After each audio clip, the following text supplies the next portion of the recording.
భక్తి జీవితాన్ని కాపాడుకోవాల్సిన బాధ్యత ప్రతి ఒక్కరి మీద ఉంది.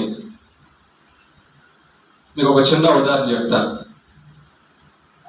పశువులు మేపేవాళ్ళు, గొర్రెలు మేపేవాళ్ళు తాము కాస్తున్న గొర్రెలను, పశువులను కాపాడుకోవాల్సిన బాధ్యత ఆ కాచే కాపరుల మీద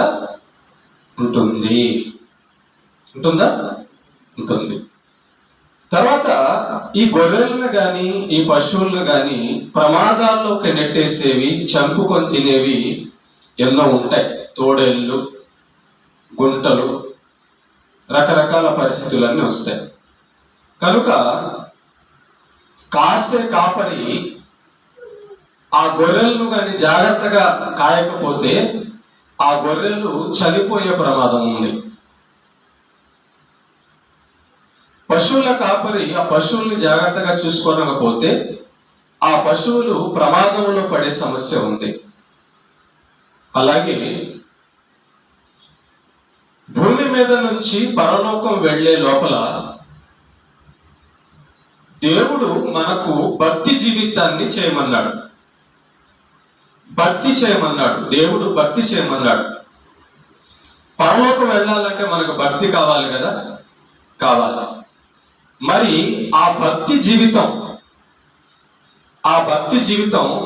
పరలోకం వెళ్ళే వరకు భద్రంగా ఉండాలి అంటే మరి మధ్యలో ఏమన్నా వస్తాయా ఆ భక్తి జీవితాన్ని పాడు చేయడానికి?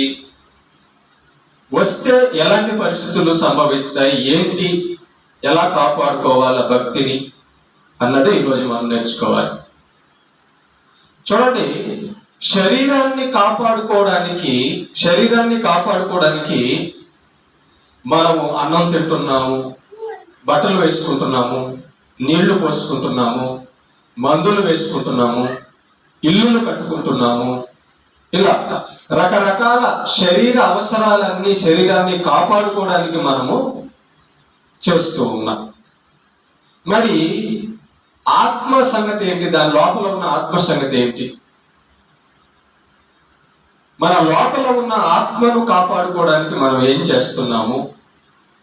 మన భక్తిని కాపాడుకోవడానికి మనం ఏం చేస్తున్నాము?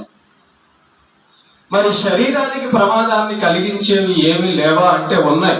చూడండి, బీపీ వస్తుందని టాబ్లెట్ వేసుకుంటున్నాము, షుగర్ వస్తుందని టాబ్లెట్ వేసుకుంటున్నాము, కాళ్ళకు ముళ్ళు గుచ్చుకుంటాయి అని చెప్పి చెప్పులు వేసుకుంటున్నాము, ఎండ తగిలిద్దని ఇంట్లోపల ఉంటున్నాము, మజ్జిగ తాగుతున్నాము, కొబ్బరి బొండాలు తాగుతున్నాము. ఇలా మన శరీరానికి ఇబ్బంది కలిగించేవి, ప్రమాదం కలిగించేవి, పడగొట్టేవి, మరణాన్ని తెచ్చేవి ఉంటాయని మన శరీరానికి ఇబ్బంది కలగకుండా మనం జాగ్రత్తగా కాపాడుకుంటున్నాం. మంచిదే. మరి మనం కేవలం ఈ శరీరాన్ని సంతోష పెట్టుకోవడానికే మనం యేసు ప్రభుని నమ్ముకున్నామా అంటే కాదు. పరలోకం వెళ్ళాలి. మరి పరలోకం వెళ్ళాలంటే ఏం కావాలి? భక్తి కావాలి. పరలోకం వెళ్ళాలంటే భక్తి కావాలి. మరి ఆ భక్తి జీవితం మనం ప్రారంభించిన తర్వాత పరలోకం వెళ్ళే మధ్యలో ఏం జరగదా అంటే జరిగింది. అనేకులు దేవుణ్ణి నమ్ముకోవడం ప్రారంభిస్తారు, కానీ చివరి వరకు చేరడం చాలా తక్కువ మంది చేరదు. అనేకులు యేసు ప్రభువుని నమ్మడం ప్రారంభిస్తారు, కానీ చివరి రోజు వరకు చూసేసరికి వాళ్ళ జీవితాల్లో తేడాలు కనబడతాయి.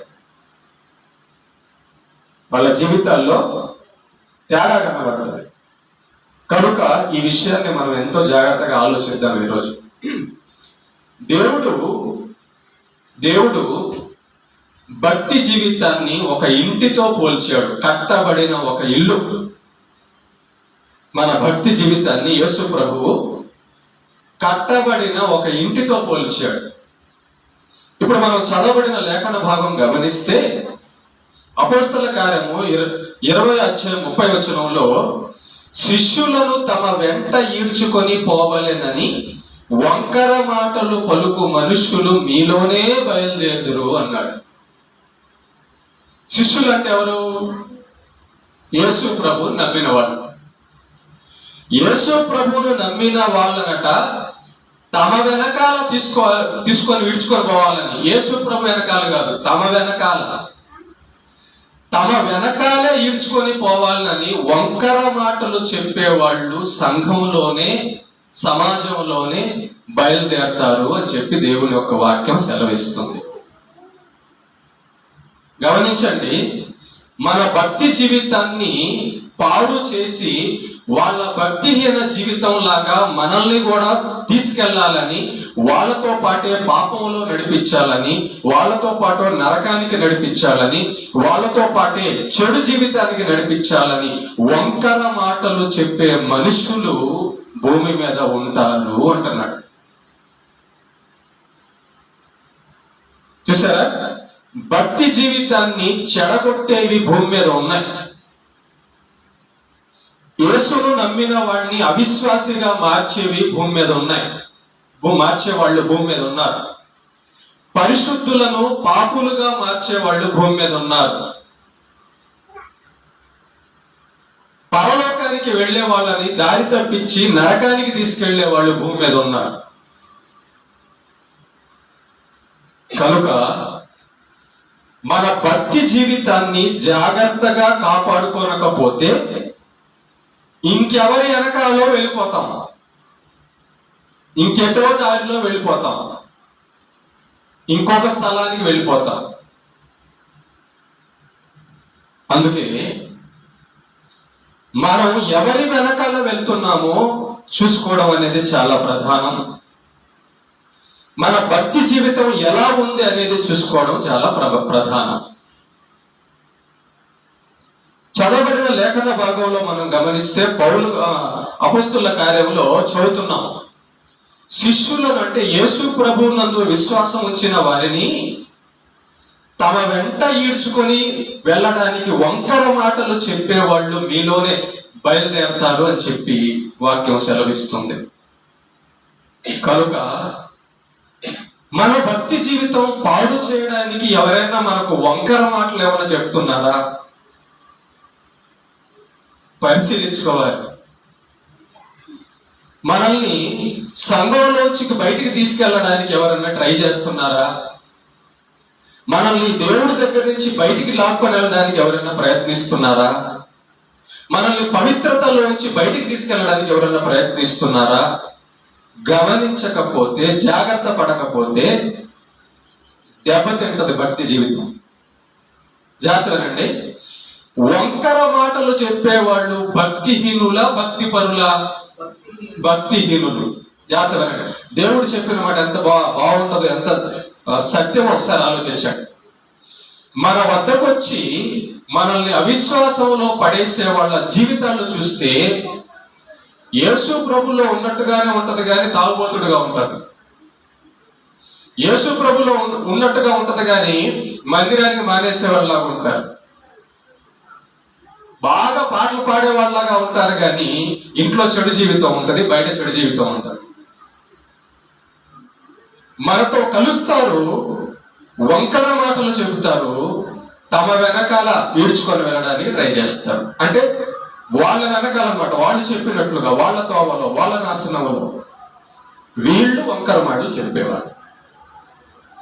ఈ వంకర మాటలు చెప్పే మాటలు కానీ మనం కానీ విన్నామా, మనం కూడా వంకర టెంకర అయిపోతాం వాళ్ళలాగే.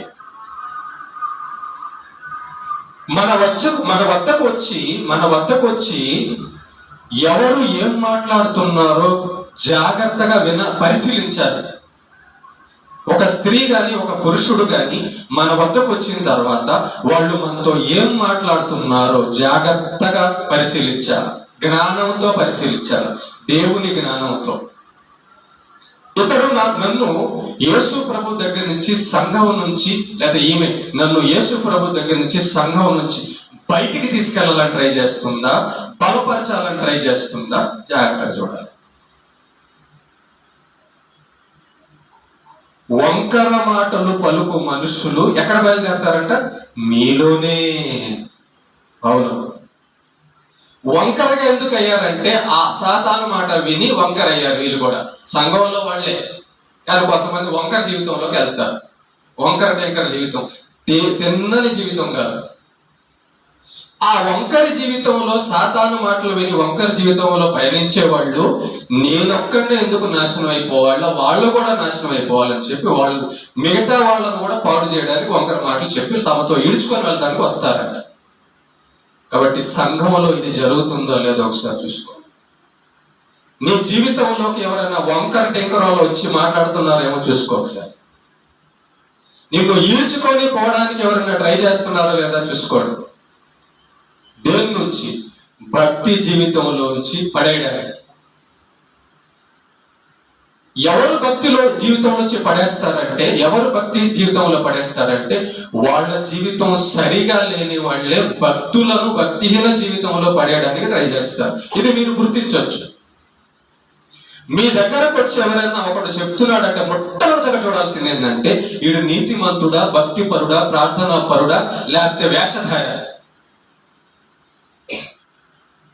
నేను దైవభక్తుడు అని చెప్పుకుంటూ తాగుబోతుగా ఉన్నవాడా, నేను దైవభక్తురాలని చెప్పుకుంటూ చాడీలు చెప్పేదా, నేను ప్రార్థనా పరుడను అని చెప్పుకుంటూ చెడు జీవితం కలిగిన వాళ్ళ ఆలోచించాలి. ఆలోచించి నిర్ణయం తీసుకోవాలి. లేదనుకో ఆ వంకర మాటలు నమ్మేస్తే ఈడ్చుకొని వెళ్ళిపోతారు. చూడండి, బండి పోతా ఉంది, ఆ బండికి మన నడువుకు ఒక తాడు పట్టుకొని ఆ బండికి తగిలిచ్చామనుకో, ఆ బండి మనల్ని ఏం చేస్తుంది? ఈడ్చుకొని వెళ్ళిపోద్ది. అంతే, ఇక్కడ ఇచ్చుకొని వెళ్ళిపోతానే ఉంటారు. ఓకే, ఇది పరిచయంగా మీకు చెప్పాను. ఇది పరిచయం. నేను ఇందాక అన్నాను, మన భక్తి జీవితము ఒక ఇంటి, కట్టబడిన ఇంటితో దేవుడు పోల్చాడు అని చెప్పాను.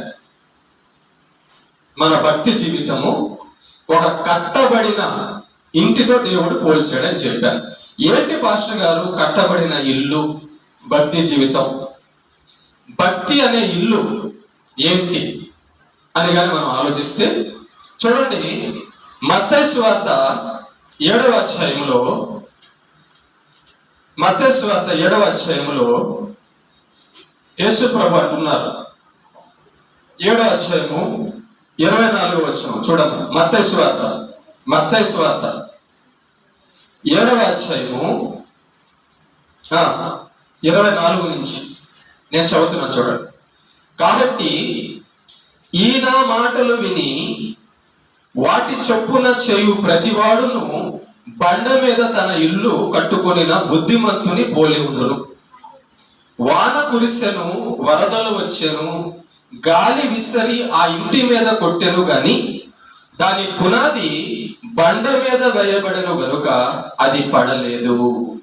మరియు ఈ నా మాటలు విని వాటి చొప్పున చేయని ప్రతివాడు ఇసుక మీద తన ఇల్లు కట్టుకొనిన బుద్ధిహీనుని పోలి ఉండును. వాన కురిసెను, వరదలు వచ్చెను, గాలి విసిరి ఆ ఇంటి మీద కొట్టెను, అప్పుడు అది కూలబడెను, దాని పాటు గొప్పది అని చెప్పారు. చూసారా, ఒక ఇల్లు గురించి యేసు ప్రభు చెప్తున్నాడు. ఒక ఇల్లు గురించి యేసు ప్రభు చెప్తున్నాడు. భక్తి అనేదంట ఒక ఇంటిలా కట్టబడిన ఇంటిది లాంటిదంట. ఏంటి ఆ కట్టబడిన ఇల్లు? దాని గురించి కానీ మనం ఆలోచిస్తే చూడండి, మనం ఇల్లు కట్టేటప్పుడు ఎలా కడతాము? మనం ఇల్లు కట్టేటప్పుడు ఎలా కడతామంటే మంచి నేల చూసుకుంటాం. నేలల్లో ఇల్లు కట్టాం కదా, ఇసుక పైన ఇల్లు కట్టాం కదా, మంచి నేల చూసుకుంటాం. బురద లోపల ఇల్లు కట్టాం కదా, మంచి నేల చూసుకుంటాం. ఓకేనా? ఆ మంచి నేల మీద బాగా లోతుగా పునాది వేస్తాం. ఇల్లు కట్టేటప్పుడు జాగ్రత్తగా పునాది వేస్తామేమో, వేస్తాం. పునాది వేస్తాము, తర్వాత పిల్లర్స్ వేస్తాము, పిల్లర్ల మీద స్లాబ్ అనుకుంటే స్లాబు వేస్తాము, గోడలు కట్టుకుంటాము, ఆ ఇల్లుకి సంబంధించిన మొత్తం కూడా పూర్తి చేసుకుంటాం. ఇలా ఇల్లు ఒకదాని వెంట ఒకటి కట్టుకొని వస్తాం. అంతే కదా? ఆ ఇంటిని అలా కడతాం. అయితే జాగ్రత్తగానండి, ఏ ఇల్లు గట్టిగా పడిపోకుండా ఉంటదంటే బాగా పునాది వేసి, మంచి గట్టి స్థలం మీద పునాది వేసి, పిల్లర్లతో కట్టి, స్లాబ్ వేసి, గోడలు అంతా మంచి ఇటుకరాలతో కట్టి, దాన్ని బాగా జాగ్రత్తగా స్లాబ్ చేసి, బాగా నైపుణ్యంగా కట్టిన ఇల్లు గట్టిగా ఉంటది. ఇలా ఎందుకు కడతారు, ఎందుకు కట్టాలి ఇంటిని అంటే, వరదలు వస్తాయి, తుఫాన్లు వస్తాయి, గాలి వస్తుంది. ఈ యొక్క ఎండ నుంచి, వర్షం నుంచి ఆ ఇల్లు దెబ్బ తినకుండా వెంటనే పడిపోకుండా ఉండడానికి మనం ఇంటిని ఇలా కడతాం. ఓకేనా? మరి ఒకవేళ ఇంటిని గట్టిగా కట్టుకోకపోతే ఏమవుతుందంటే త్వరగా కూలిపోయే ప్రమాదం ఉంది. ఇల్లు జాగ్రత్తగా, పద్ధతిగా, భద్రంగా, జ్ఞానంతో కట్టకపోతే త్వరగా పడిపోయే పరిస్థితి ఉంది ఆ ఇల్లు. ఇంకోటి, మనం ఆ ఇల్లు కట్టేటప్పుడు ఆ ఇల్లుని కట్టడానికి కావలసిన సామాగ్రి చేర్చుకోలేకపోతే ఇల్లు సగంలో ఆగిపోద్ది. సగంలో ఇల్లు ఆగిపోద్ది.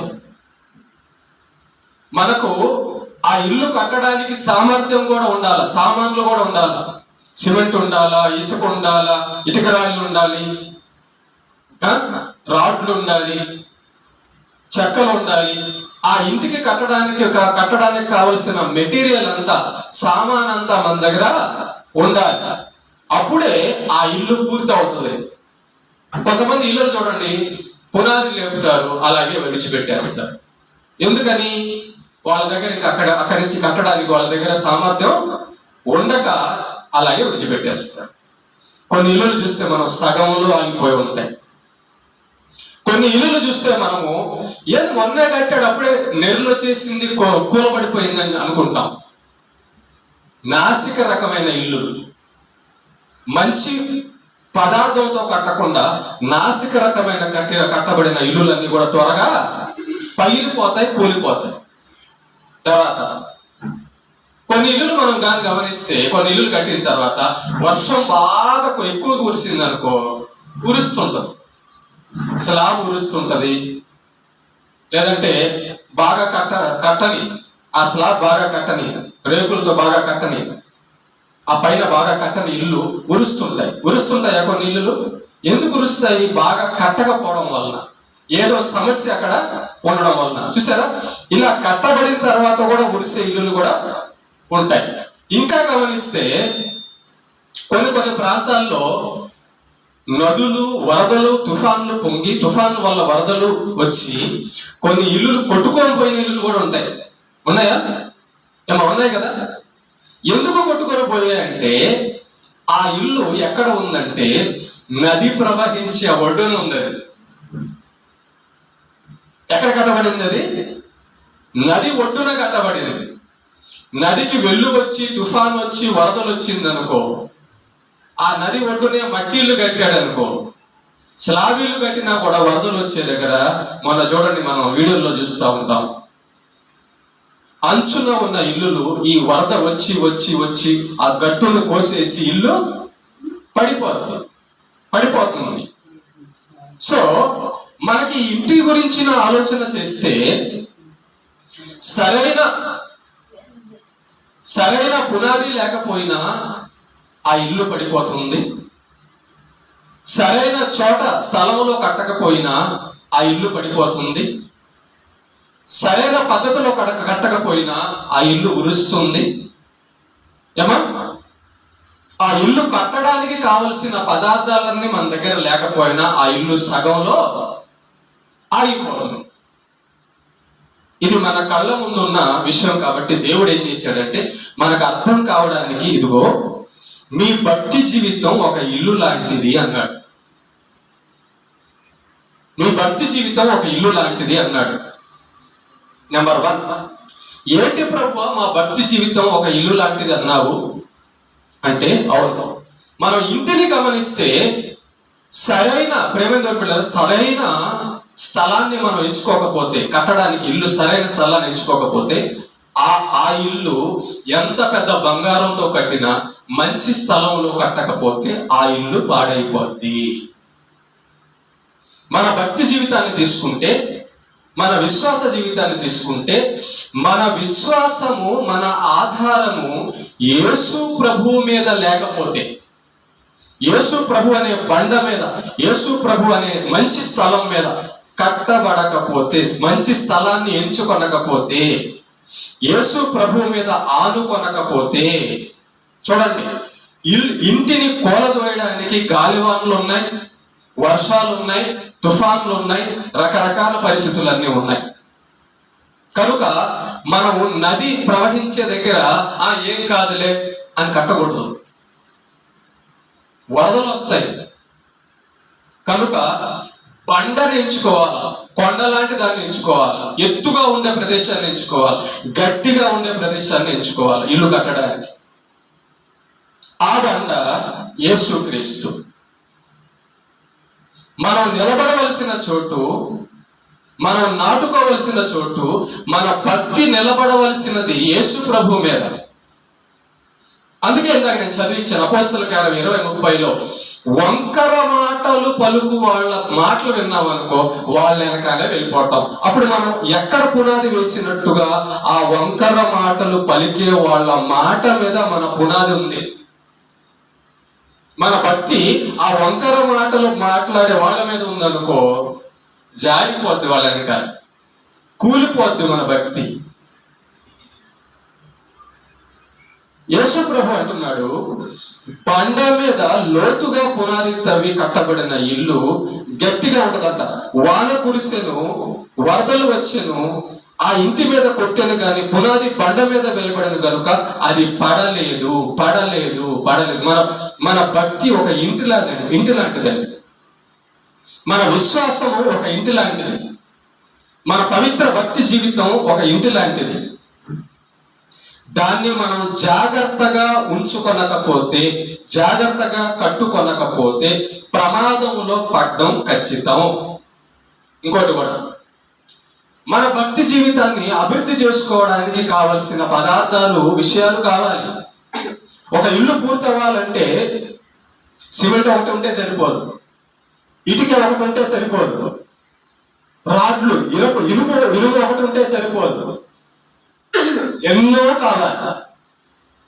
అవన్నీ ఉంటేనే ఆ ఇల్లు నిదానంగా పూర్తవుతుంది, పైకి లెగుస్తుంది.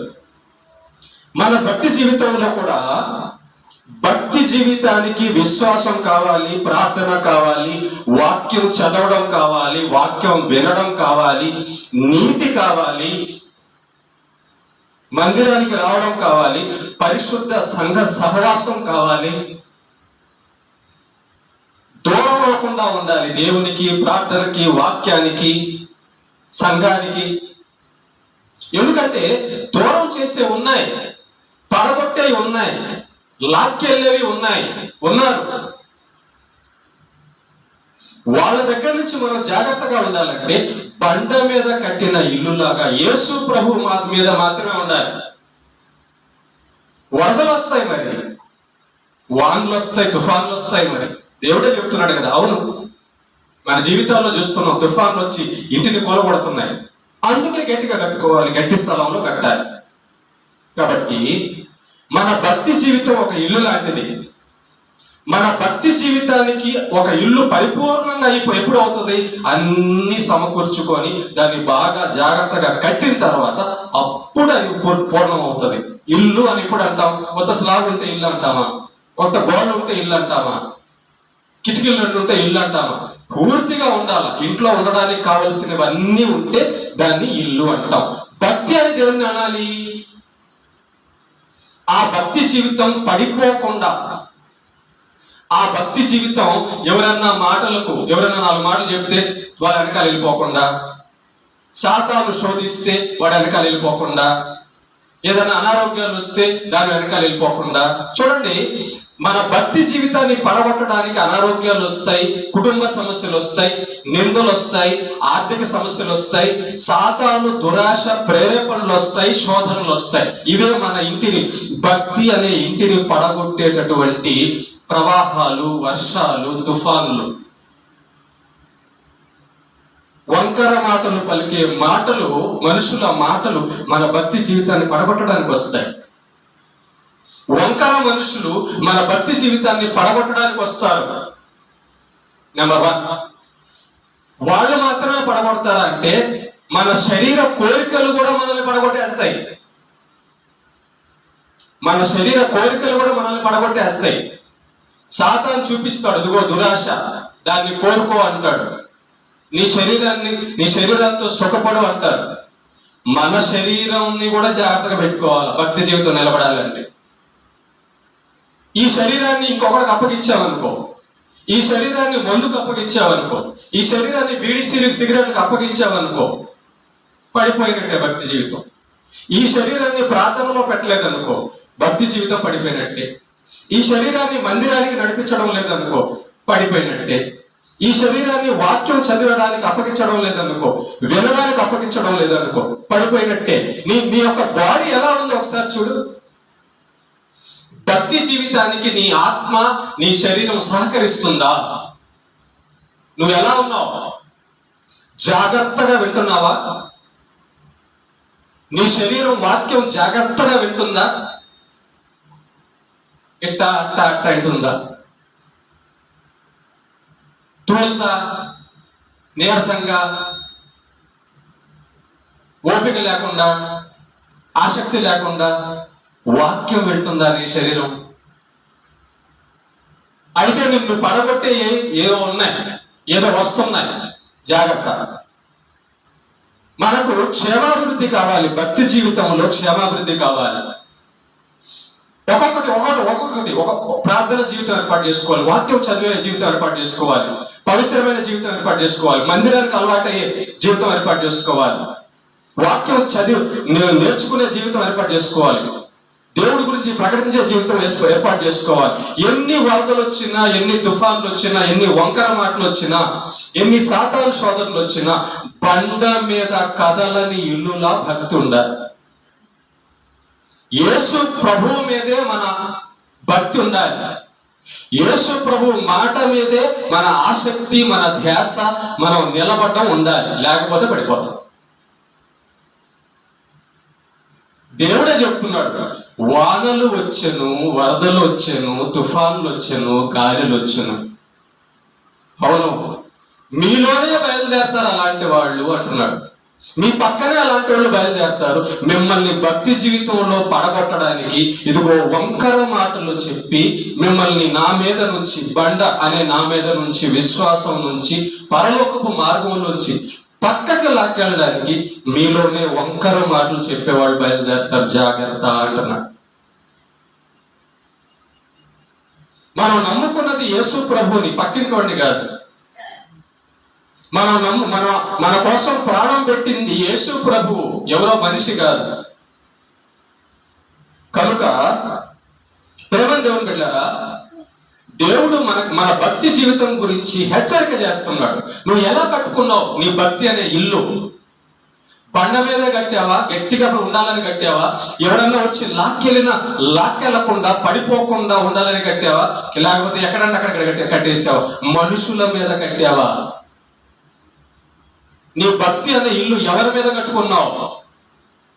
యేసు ప్రభు మీద, వాక్యం మీద కట్టుకున్నావా?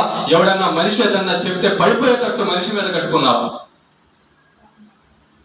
నీ శరీరం మీద ఏమన్నా కట్టుకున్నావా? ఆ శరీరం దురాశలు రేపుతుంటది. సాతాను వచ్చి నీ శరీరాన్ని ప్రేరేపిస్తాడు. నీ శరీరం మీద కట్టుకున్నా పడిపోతాం. మన సొంత శరీరం మీద భక్తిని కట్టుకున్నా పడిపోతాం.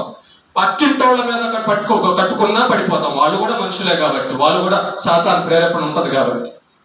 కనుక మన భక్తి అనే ఇల్లు మనుషుల మీద కాకుండా దేవుని మీద, యేసు మీద కట్టుకోవాలి. వాక్యం మీదే కట్టుకోవాలి అంతే. చాలా మంది చూడండి, అదిగో పలానోడు తప్పు చేస్తున్నాడు కాబట్టి నేను తప్పు చేస్తున్నాను అంటాడు. వీడు ఎక్కడ కట్టాడు? ఇల్లు, భక్తి ఆ పలానోడి మీద కట్టాడు. అంతే. యేసు మీద కడితే గట్టిగా ఉంటది కదా. మనం నమ్మింది ఎవరిని? యేసుని. యేసు ఎలాంటి వాడు? పరిశుద్ధుడు. వాడు ఎవడో తప్పు చేస్తున్నాడు కాబట్టి నేను తప్పు చేస్తున్నానంటే నీ ఆసక్తి ఎలా ఉంటుందో తెలుసా? తప్పు చేయాలని ఉంటుంది. తప్పు చేయకూడదని ఉంటే 100 మంది తప్పు చేసిన వాళ్ళతో నాకు పని ఏంటి, నాకు యేసుతో, నా దేవుడు పరిశుద్ధుడు కదా, నా దేవుడు నిలబడమన్నాడు కదా అని ఖచ్చితంగా దారిలో నిలబడతావు. మనకి ఎప్పుడైతే దురాశ ఉంటుందో గుర్తుపెట్టుకోండి, పాపం చేయాలనే ఆశ ఉంటుందో నెపాలు చూపిస్తాం అన్నమాట. ఊరికనే సాకులు చూపిస్తాం. అదిగో వాడు పడిపోయాడు కాబట్టి నేను కూడా పడిపోయా, ఆమె పడిపోయింది కాబట్టి నేను కూడా పడిపోయి. అసలు వీడికి పడిపోవాలన్న ఆలోచన ఉంది కాబట్టే ఎదుగుతున్నాడు. ఎక్కడ పడాలా శాతానికి దొరుకుతాడు.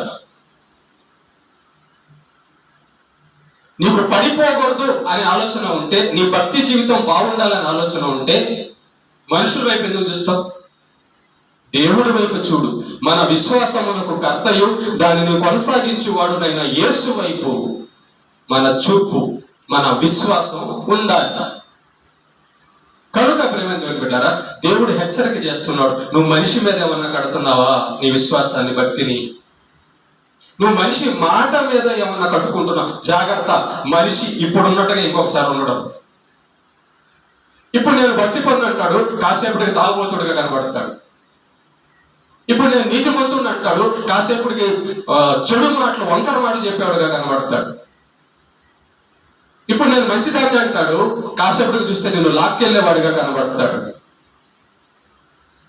హెచ్చరిక దేవుడు చేస్తున్నాడు. ఇదిగో, నీవెక్కడ కడుతున్నావు నీ భక్తిని? నా మీద ఉంచు నీ భక్తి అని అంటున్నాడు. కనుక అలాంటోడు బుద్ధిమంతుడు అంట. నిజమే. బుద్ధిమంతుడు అంటే ఎవరు? యేసు ప్రభు మీద ఉండేవాడు కదా. యేసు ప్రభు మీద అనుకొని ఆయన మీద ఆధారపడేవాడు బుద్ధిమంతుడు. బుద్ధిహీనుడు అంటే ఎవడు? అది వాడు వచ్చి చెప్పాడు అనుకో, నీ భక్తి జీవితం పోతే అప్పుడు నువ్వు బుద్ధిహీనురాలువా బుద్ధిమంతురాలు? ఒకసారి ఆలోచించుకో. సాతాను గాడు వస్తాడు. ఎవరి లోపల ఈ వంకర మాటలు చెప్పే వాడి లోపలే వస్తాడు. వాడి పని అదే కదా. సాతాను పని ఏంటి? భక్తి పరులను భక్తిహీనులుగా లాక్కొని వెళ్ళడమే వాడి పని. వాడి డ్యూటీ వాడు బాగానే చేస్తున్నాడు. ఈ భూమి మీద 99% మంది వాళ్ళు సాతాను సంబంధికులే.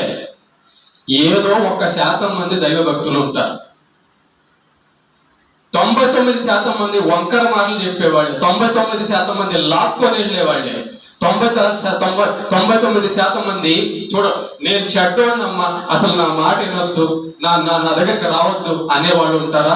నేను మంచోడు, ఓడి చెడ్డోడు అనేవాడు ఉంటారా? చెప్పండి. ఎక్కువ శాతం ఎలాంటి వాళ్ళు ఉంటారండి? నేను మంచిదాన్నే, అది ఆమె చెడ్డది. చూడండి, మీరు ఎవరైనా ఒక ఇద్దరు ముగ్గురు కూర్చుంటే అక్కడ నేను చాలా చెడ్డదాన్నమ్మా, నేను అసలు పనికి మాలిన దాన్నమ్మా అని చెప్పుకుంటారా? అదిగో ఆ పలానామా లాంటిది, అదిగో ఆమె లాంటిది. నువ్వు ఇలా ఎందుకు చేయవు? నువ్వు ఇలా చెప్తుంటారు. మీటింగ్ ఇది ఇంతేనా? మీటింగ్ ఏమా వింటున్నారా? ఒక ఇద్దరు ముగ్గురు కూర్చుంటే ఒక ఇద్దరు కూర్చున్నారు అనుకో, తమ మధ్య లేని మూడో వ్యక్తి గురించి మాట్లాడుకుంటుంటారు. ఇద్దరు కూర్చున్నారు అనుకో, ఉదాహరణ చెప్తున్నా, ఇద్దరు కూర్చున్నారు అనుకో, అదిగో ఆమె ఇలాంటిది, ఆమె ఇలా చేస్తుంది, అలా ఉండొచ్చు కదా, ఆమె ఇలా ఉండొచ్చు కదా అని అంటారు. కానీ అమ్మ, ఆ కూర్చున్న ఇద్దరిలో నేను చాలా చండాదాన్ని అమ్మ, నాకు అసలు ప్రార్థన చేయడం రావడంలా, నాకు వాక్యం చదవడం రావడంలా, నేను అసలు సరిగా భక్తి చేయడం రావడంలా, ఇవన్నీ నేర్చుకో. ఈ మాటలు చెప్తారా? తమను తాము తిట్టుకుంటారా? ఏమా మీ లోపాలు మీరు చూసుకుంటారా? మాట్లాడుకుంటారా కూర్చున్నప్పుడు? అంటే దాని లక్షణం ఏంటి? ఎదుటోడిని నేను నిందించడమే తప్ప మనల్ని మనం బాగు చూసుకోవడం, మన లోపల మనం చూసుకోవడం, మనం ఎక్కడెక్కడ బురదలో పడ్డామో, పందిలో పడ్డామో, ఎక్కడ పడ్డామో మనకు తెలియదు. కానీ అవతల మాత్రం అదిగో వాడు ఎక్కడ పడ్డాడు, వాడు ఇలా చేస్తున్నాడు అని చూస్తాం. ఇదే పడ్డామండి. ఇదే సాతాను శోధనలో పడ్డామంటే, సాతాను ఉచ్చులో పడ్డామంటే. కాబట్టి దేవుడు హెచ్చరిక చేస్తున్నాడు. నీవు ఎక్కడైనా కూర్చున్నప్పుడు, నీవు ఎవరికైనా మాట్లాడేటప్పుడు ఇంకొక వ్యక్తి గురించి కాదు, నీ గురించి నువ్వు మాట్లాడు. అమ్మా, నేను ఇంకా ప్రార్థన నేర్చుకోవాలి, నేను ఇంకా వాక్యం నేర్చుకోవాలి, నేను ఇంకా పవిత్రాలుగా నేర్చుకోవాలి. ఇలా మాట్లాడే వాళ్ళని నమ్మొచ్చు కానీ అది ఆమె అలాంటిది, ఈమె ఇలాంటిది, ఈమె ఇంటి చేస్తుంది ఏంది, ఆ మట చేస్తుంది ఏంది అనే వాళ్ళతో జాగ్రత్త. వంకర మాటలు పలికే వాళ్ళు వీళ్ళే, లాక్కెళ్ళే వాళ్ళు వీళ్ళే, పడగొట్టే వాళ్ళు వీళ్ళే. తమలో ఉన్న లోపాలు చూడకుండా ఎదుటి వారి యొక్క లోపాలు చూపించే వాళ్ళందరూ సాతాను అనుచరులు. సాతాను అనుచరులను గుర్తుపెట్టుకోవాలి. నువ్వు ఎవరైనా వచ్చి ఇంకొక వ్యక్తి గురించి చెడుగా చెబుతుంటే నువ్వు వెంటనే పసిగట్టాల్సింది ఏంటంటే ఈమె లోపల, ఇతను లోపల సాతాను దూరాడు, సాతాను దూరున్నాడు. నిందలేసేది సాతానేగా. నేరం మోపేవాడు ఎవడు? సాతానే. నేరాలు మోపేవాడు సాతాను. వాడి నేరాలు వాళ్ళు కప్పి పెట్టుకొని ఎదుటోళ్ళది మాత్రం చూపిస్తుంటారు. కనుక భక్తి జీవితం అనేది ఒక ఇంటి లాంటిది అంటున్నాడు దేవుడు. ఇంటి లాంటిది. అయితే ప్రేమ దేవుని బిడ్డలారా, ఆ హెచ్చరికను మనం ఎప్పుడు కూడా మరవకూడదు. మరి ఈ భక్తి జీవితంలో మనకు దేవుడు ఆదరణ కూడా కలిగిస్తాడు. ఎలాంటి వాళ్ళకి ఆదరణ కలిగిస్తాడంటే చెప్తాను. పేదోళ్ళు ఇల్లు కట్టుకుంటున్నారు. ఇల్లు కట్టేటప్పుడు పేదోడు కదా, ఎవరు సహాయం చేయరు. కష్టపడి పని చేసుకొని డబ్బులు కూడా పెట్టుకొని ఇల్లు కట్టుకోవాలి. దేవుడు సహాయం చేస్తాడు. అలాంటి సమయంలో చూడండి, భక్తి పరులు పేదవాళ్ళు ఇల్లు చిన్నగా కట్టుకునేటప్పుడు కొన్నిసార్లు సమస్యలు వస్తాయి. కానీ వాళ్ళు ప్రార్థన చేస్తూ దేవుడి మీద ఆధారపడతారు కాబట్టి వాళ్ళ ఇల్లు చిన్న చిన్నగా లేట్ అయినా చివరికి పూర్తి అయిపోతుంది. ఒక చిన్న ఉదాహరణ చెప్తాను మీకు. మనం కట్టేటప్పుడు మనతో పాటు చాలా మంది కట్టాలని ట్రై చేశారు. మనతో పాటు ఇల్లు కట్టాలని చాలా మంది ట్రై చేశారు. కానీ వాళ్ళ పునాదులు వరకు అట్టాగే ఉన్నాయి. దేవుడు మనం ఉండడానికి, వర్షానికి, ఎండగా తట్టుకోవడానికి ఇల్లు కంప్లీట్ చేశాడు. పేదోళ్ళమే చూడండి ఒకసారి, పేదోళ్ళమే మనం. కానీ మన ఇల్లులు ఉండడానికి, తట్టుకోవడానికి, ఎండకి, వర్షానికి పూర్తయిపోయాయి. దేవుడు తన ఎడల భయభక్తులు కలిగి ఉన్న వాళ్ళకి ఖచ్చితంగా ఆదరణ, సహాయం చేస్తాడు. వంకర మాటలు పలికే వాళ్ళ జీవితాలు మాత్రం అట్లా ఉండవు. దేవుని చేత ఆదరింపబడుతూ, దేవుని చేత అభివృద్ధి అవుతూ, ఒక్కొక్క ఇటుక, ఒక్కొక్క రాడ్డు, ఒక్కొక్క సిమెంట్ బస్తా, ఒక్కొక్క పదార్థాలన్నీ దైవభక్తి కలిగిన వాళ్ళు ఎలాగైతే చిన్నగా ఇల్లు కట్టుకొని పూర్తి చేసేస్తారు, దేవుడి దయ వలన భక్తిహీనులు అలా చేయలేరు, బుద్ధిహీనులు అలా చేయలేరు అంటున్నాడు. కాబట్టి దైవ భక్తిలో యేసు ప్రభు అనే బండ మీద మన భక్తిని నిలుపుకునే వాళ్ళకి ఆదరణ ఎప్పుడు ఉంటుందండి. యేసు ప్రభు మాటని పట్టించుకునే వాళ్ళకి ఆదరణ ఎందుకు ఉండదు? మనశ్శాంతి ఎందుకు ఉండదు? ఒకసారి చెప్పండి. యేసు ప్రభు ఏం చెప్తున్నాడో దాని ప్రకారం ఇదిగో కింద అంటున్నాడు చూడండి, నా మాటలు విని వాటి చెప్పున చేసేవాడు అంటున్నాడు. యేసు ప్రభు ఏం చెప్తున్నాడో అలా చేసే వాటికి ఖచ్చితంగా దేవుడి యొక్క ఆదరణ, దేవుడి యొక్క భక్తి, క్షేమాభివృద్ధి, దేవుని యొక్క దీవెన ఉంటది. ఎవరికి ఉండదు? బుద్ధిహీనులకు ఉండదు. ఎవరికి ఉండదు? సరైన స్థలంలో యేసు ప్రభు మీద ఆధారపడని వాళ్ళకి ఉండదు. మనుష్యానికి జీవితాన్ని చూస్తే వాళ్ళ జీవితంలో ఏదో కోల్పోయినట్లుగా, ఏదో నీరసంగా, ఏదో పోగొట్టుకున్నట్టుగా అస్సలు మనశ్శాంతి ఉండదు. దానికి కారణం ఏంటంటే వాళ్ళ మనస్సు యేసు ప్రభు మీద గట్టిగా లేకపోవడం. దానికి కారణం ఏంటంటే వాళ్ళు యేసు ప్రభువుని వెంబడించకపోవడం. దానికి కారణం ఏంటంటే వాళ్ళు యేసు ప్రభు చెప్పినట్టుగా నడవక తమ జీవితంలో ఇష్టానుసారంగా నడిచే వారి జీవితాలు నిరుత్సాహంగానే ఉంటాయి. కారణం బండ మీద కట్టిన ఇల్లు కాదది, బండ మీద కట్టిన భక్తి కాదది. భక్తి అనేది ఒక ఇంటి లాంటిది. నువ్వు ఒక ఇల్లు ఎలా కట్టాలనుకుంటావు చెప్పు, అలా భక్తి కడితేనే, అలా భక్తిని చేస్తేనే మనకు అంతా పూర్తి అవుతుంది. కానీ అరాకొరతో ఇల్లు ఎంత కడతావు? పదార్థాలన్నీ లేకుండా ఇల్లు ఎలా కడతావు? నది ప్రవహించే చోట నీళ్ళల్లో ఇల్లు ఎలా కడతావు? బాగా కట్టకపోతే ఇల్లు ఉరిసిద్ది కదా. గట్టిగా కట్టకపోతే త్వరగా కూలిపోద్ది కదా. ఆ కూలిపోవడమే మన జీవితాల్లో మనశ్శాంతి లేకపోవడం, మన జీవితాలు చెడిపోవడం, మన జీవితాలు పాపంలో పడిపోవడం, మన జీవితాల్లో భక్తి, దైవ భక్తి, విశ్వాసము, ప్రార్థన, నీతి లేకపోవడం. అదే కూలిపోవడం అంటే. మన జీవితం ప్రార్థన జీవితంగా లేదు అంటే కూలిపోయి ఉందని. మన జీవితం పవిత్రంగా లేదంటే కూలిపోయింది ఆ ఇల్లు. మన జీవితంలో దేవుని మాట మనం పాటించడం లేదంటే ఆ ఇల్లు కూలిపోయి ఉంది. సరిగా కట్ల ఆ ఇల్లు. యేసు ప్రభు మీద లేదు ఆ ఇల్లు. ఇసుకలోనో నది ఒడ్డున నీళ్ళలోనో ఉంది, అది పడిపోయింది. మన అనేకులకు మార్గదర్శకులుగా, యేసు గురించి చెప్పేవారుగా, నీతిమంతులుగా, ప్రార్థన జీవితం కలిగి మందిరానికి వచ్చే వాళ్ళుగా, ప్రేమ కలిగిన వాళ్ళుగా ఎందుకు లేము అంటే పడిపోయింది అది. దేవుడు ఇప్పుడు మాట్లాడుతున్నాడు. ఒకవేళ నీ భక్తి పడిపోయిందా, అక్కడ కాదు కట్టాల్సింది, నా మాట మీద కట్టు అంటున్నాడు. నువ్వు మనిషి వైపు కాదు చూడాల్సింది, నా వైపు చూడు అంటున్నాడు. నువ్వు వెనకాల వెళ్ళాల్సింది మనుషుల వెనకాల కాదు, నా వెనకాల రా, నన్ను వెంబడించు అంటున్నాడు. చూసారా, మన ఇల్లు జాగ్రత్తగా కట్టుకోకపోతే ఎంత ప్రమాదమో, మన భక్తి కూడా యేసు ప్రభు మీద లేకపోతే అంతే ప్రమాదం. నీ భక్తి ఎలా ఉంది అంటే ఏం చెప్తావు? నీ ప్రార్థన జీవితం ఎలా ఉంది అంటే ఏం చెప్తావు? నీ యొక్క పవిత్రత ఎలా ఉందంటే ఏం చెప్తావు? నీ ప్రవర్తన ఎలా ఉందంటే ఏం చెప్తావు? ఎలా కట్టుకుంటావు మరి? లేదండి, నేను పర్ఫెక్ట్ గా ప్రార్థనలో ఉన్నాను, నేను పర్ఫెక్ట్ గా మందిరానికి వెళ్తాను, నేను పర్ఫెక్ట్ గా వాక్యం వింటాను, నేను పర్ఫెక్ట్ గా వాక్యం చదువుతాను, నేను పర్ఫెక్ట్ గా దేవుడి కోసం బతుకుతాను అని చెప్పగలిగే ధైర్యం నీకుందా?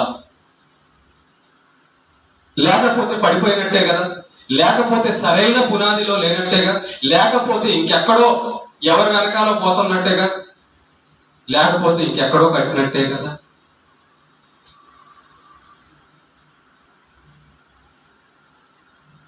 భక్తులు యేసు ప్రభు మీదే కట్టారు. భక్తులు దేవుని మాట మీదే తమ భక్తిని కట్టుకున్నారు, నిలబెట్టుకున్నారు. కాబట్టి దేవుని దగ్గరే స్థిరంగా నిలబడాలి. బండ మీదే ఉండాలంతే, బండ మీదే ఉండాలి. బండ మీద లోతుగా పునాదేసి అక్కడే ఉండాలంతే. లోతుగా వేయడం అంటే చాలా లోతుగా వెళ్ళడం, పైన కాదు. పైన ఉన్నాం అనుకో, వీడు వచ్చి లాక్కెళ్ళిపోతాడు. పైన ఉన్నాం అనుకో, రోగాలు వచ్చాయని పడిపోతావు. పైన ఉన్నాం అనుకో, సమస్యలు వచ్చాయంటే పడిపోతావు. పైన ఉన్నాం అనుకో, నిందలు వచ్చేస్తే పడిపోతావు.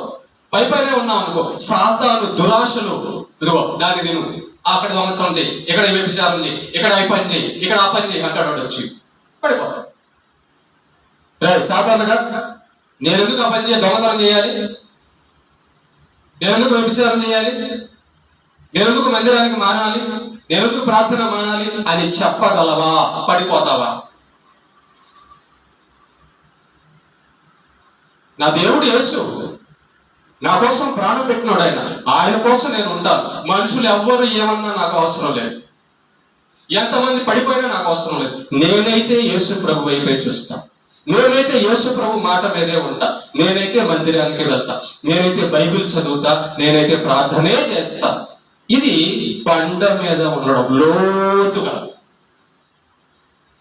లోతుగా కట్టుకోవడం అంటే అది. లోతుగా కడితే ఇంకెక్కడ పడుతుంది అది? ఏమా వింటున్నారా? లోతుగా కడితే ఇంకెక్కడ పడుతుంది అది? పడదు. బండ మీద కడితే ఇంకా వరదలు వచ్చినా ఏం చేస్తే ఏంటిని? ఏం చేయలేదు. బాగా అంత మంచి మెటీరియల్ తో కడితే ఇంకెక్కడ పడిద్ది ఆ ఇల్లు? ఉరవదు. కాబట్టి దేవుడు మనతో మాట్లాడుతున్నాడు. అమ్మా, నీ భక్తి ఎలా చేస్తున్నావు? నీ భక్తి ఎలా ఉంది? నీ భక్తి దేని మీద ఉంది? ఏదైనా ఒక చిన్న అనారోగ్యం వస్తే నిరుత్సాహపడిపోతుందా నీ మనస్సు? ఎవరైనా పాపం భక్తిహీనులు అయిపోయిన వాళ్ళని చూసి వాళ్ళలాగా నేను కూడా పడిపోవాలనిపిస్తుందా నీ భక్తి? లోకంలో ఉన్న ఆశలన్నీ సాతాను గాడు చూపిస్తుంటే అవన్నీ నాకు కావాలనిపిస్తుందా? జాగ్రత్త. హెచ్చరిక చేస్తున్నాడు దేవుడు. భక్తి జీవితంలో వరదలు, తుఫానులు, గాలులు వస్తాయి, ఎండలు, రకరకాల పరిస్థితులు వస్తాయి. ఆ పరిస్థితులన్నిటికీ తట్టుకోవాలి అంటే ఎక్కడ ఉండాలి? మనం బండ మీద ఉండాలి, దేవుడి మీద ఉండాలి. ఎలా ఉండాలి? లోతుగా ఉండాలి. లోతుగా ఉంటేనే లాగలేడు.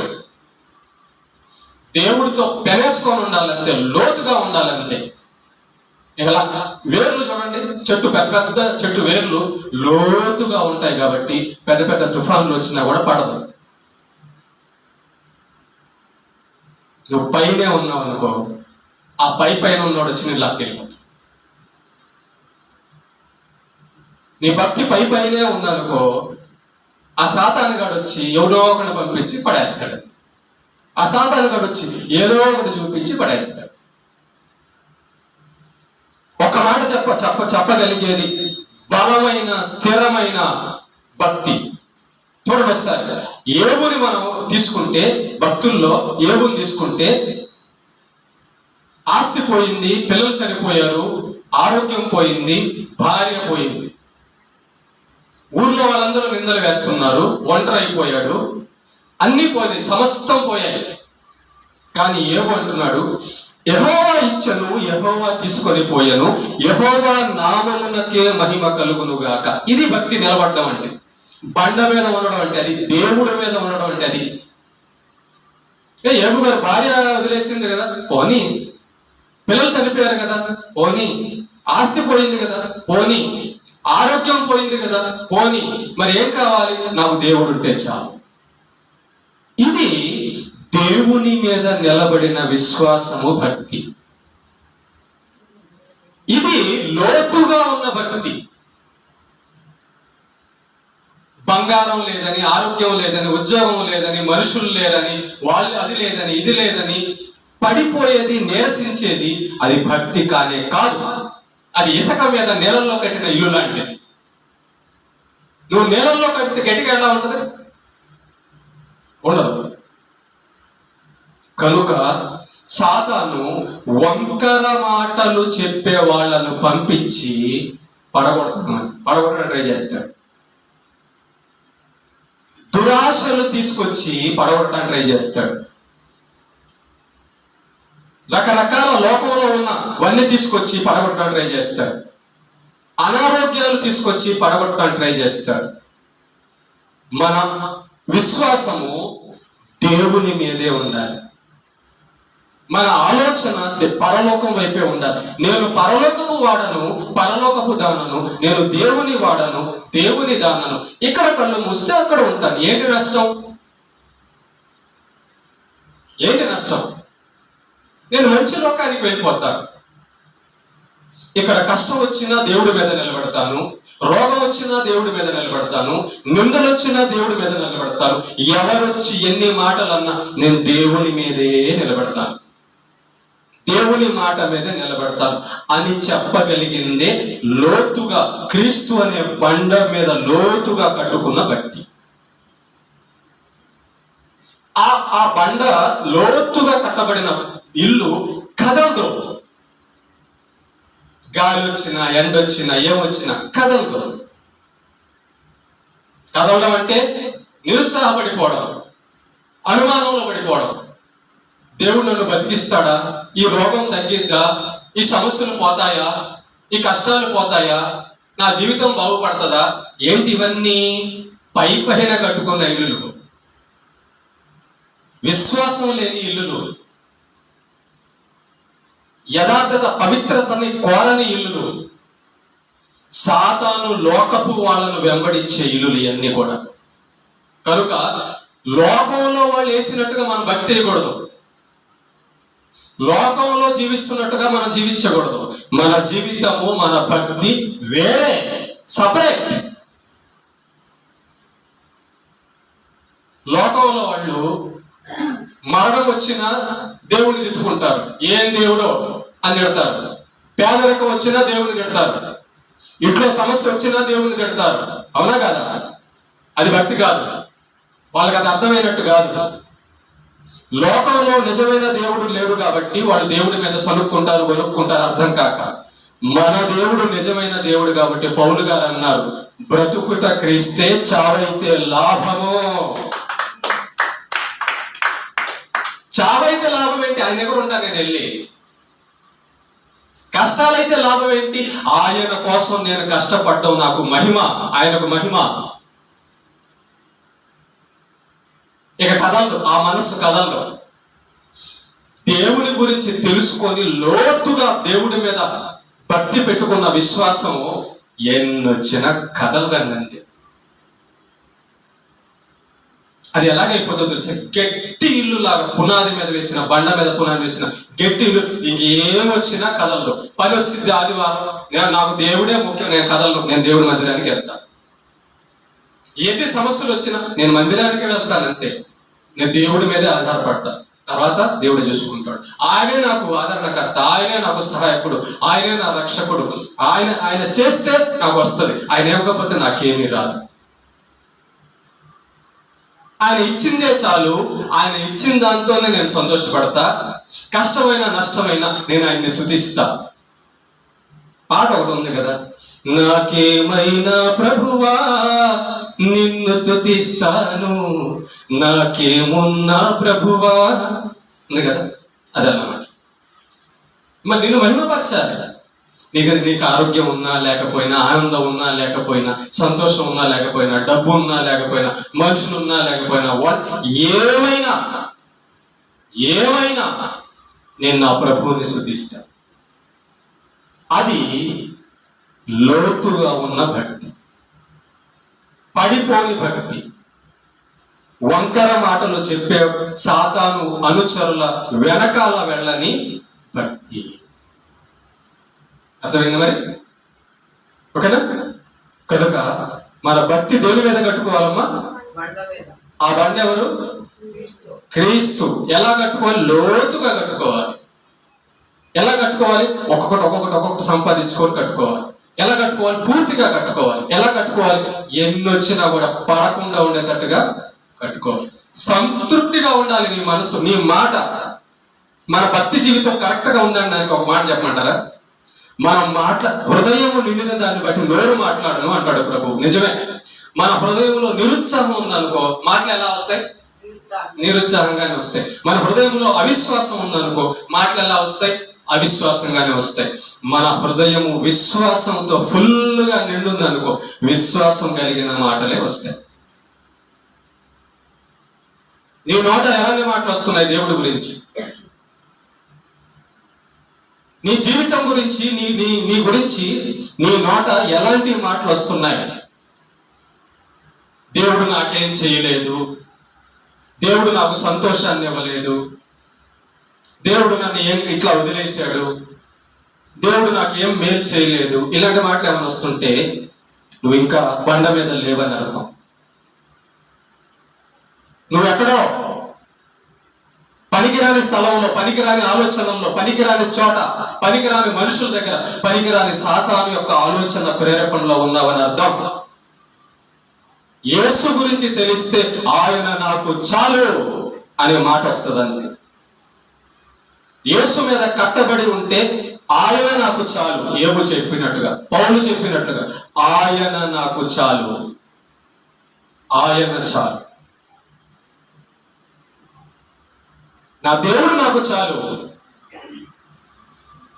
ఒకవేళ మన మనస్సు ఈ శరీరం మీద, లోకాశల మీద, వాటి మీద కానీ ఉంటే మన మాట ఎలా వస్తుందంటే భక్తిహీన మాటలు వస్తాయి. మన మాటలు ఎలా ఉంటాయంటే పాపపు మాటలు, అబద్ధపు బూతు మాటలు వస్తాయి. హృదయం నిండిన దాన్ని బట్టి నోరు మాట్లాడు. నీ హృదయంలో దేవుడు నిండుంటే బూతులు ఎందుకు వస్తాయి? నీ హృదయంలో దేవుడి విశ్వాసం ఉంటే అనుమానం ఎందుకు వస్తుంది? నీ భక్తి లోతుగా ఉంటే ఎందుకు ఓగలాడుతుంది? గట్టిగా ఉంటే నువ్వు ప్రభువు మీద కట్టబడితే సంఘానికి, మందిరానికి ఎందుకు దూరం అవుతావు?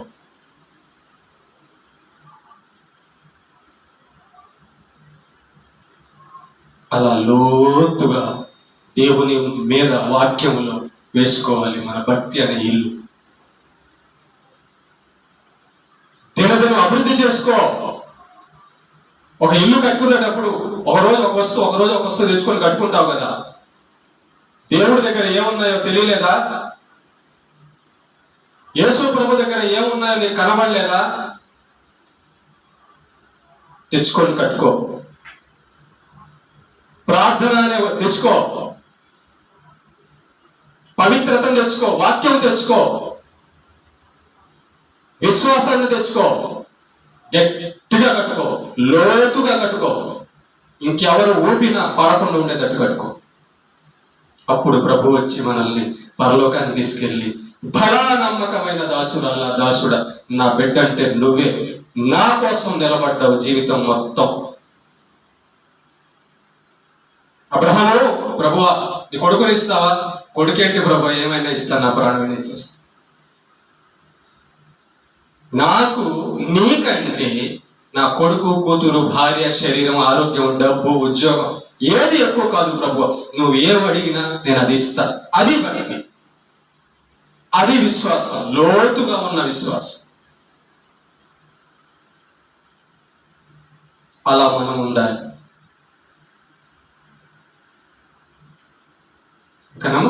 కాబట్టి బండ మీద మన భక్తిని గట్టిగా లోతుగా కట్టుకుంటేనే మన భక్తి పడిపోకుండా ఉంటుంది.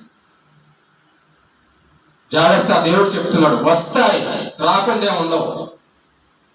రోగాలు వస్తాయి, సమస్యలు వస్తాయి, నిందలు వస్తాయి, చెడగొట్టే వాళ్ళు వస్తారు, పడగొట్టే వాళ్ళు వస్తారు, ప్రేరేపించే వాళ్ళు వస్తారు, లాక్కెళ్ళే వాళ్ళు వస్తారు, చాడి మాటలు చెప్పే వాళ్ళు వస్తారు, నీ శరీరాన్ని బాధ పెట్టే వస్తాయి. అయితే గట్టిగా నిలబడు, లోతుగా నిలబడు, అక్కడే నిలబడు. అది క్షేమం, అది దేవుడు ఇచ్చే ఆధారం. దేవుడికి మహిమ కలిగి ఉంటుంది.